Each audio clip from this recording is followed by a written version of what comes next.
Yahoo, Tal Heinrich.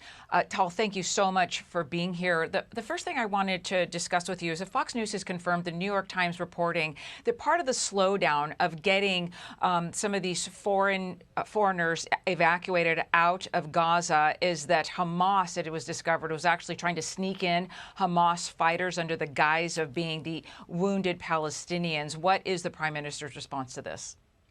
Well, we know that this method has been tried in the past by Hamas. And by the way, it's not only us saying it. Even the Palestinian Authority President Mahmoud Abbas invoked that method in one of his previous speeches in the past. So it's a known method.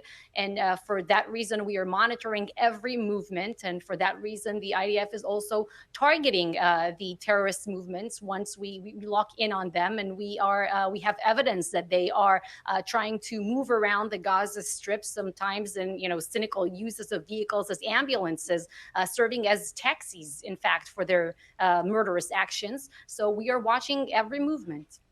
Yeah, and it makes it ever more complicated. And President Biden, the Biden administration is calling for a humanitarian pause to help get hostages out. Prime Minister Netanyahu, as you have mentioned, has rejected that. But this 3-hour window today, could that be interpreted that Israel is willing to pause if needed?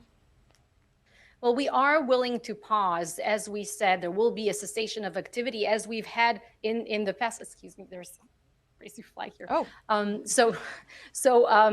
we've had a cessation of activity in the past when Hamas released 2 hostages, then 2 more hostages, and we wanted to facilitate their exit from Gaza. And we said once they release more hostages, it will happen again. And we're waiting to see it. We want to see all hostages being released, and we're calling on Hamas to do so unconditionally and immediately. But in terms of a bigger ceasefire, it's not something that's even negotiable. We said that our goal is to eliminate the Hamas regime and to bring back the hostages home. How does Israel see the distinction between a humanitarian pause and a ceasefire?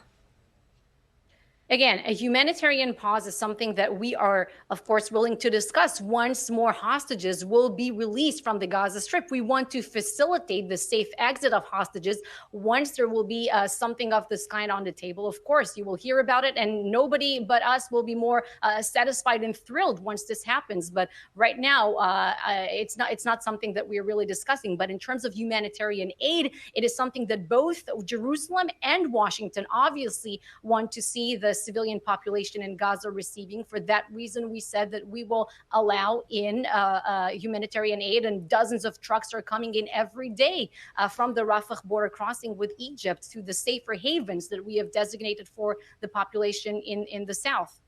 So, as you know, U.S. Secretary of State Antony Blinken meeting with Arab leaders in Jordan on the heels of his trip to Israel.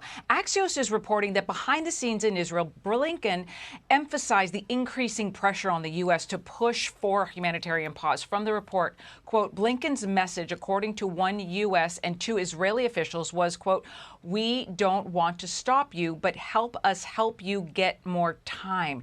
I understand that you're limited in what you can say on meetings, but is there a concern that there could be daylight peeking through between U.S. and Israel?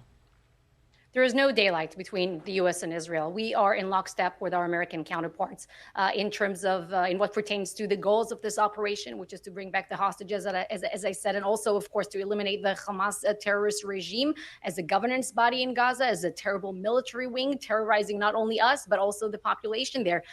Everyone wants to see humanitarian aid reaching the Palestinian civilians. And we are also discussing, by the way, with our partners, the future for Gaza for the day after. There are different contingencies that are being discussed right now. And we hope that once Hamas will be eliminated, this will make the population in Israel way more secured, of course, and bring safety to the residents of southern Israel, but also bring new opportunities for the Palestinian people should they choose differently and understand that terrorism is a dead end. Tal Heinrich, thank you so much for being here today and providing us with this update. Thank you.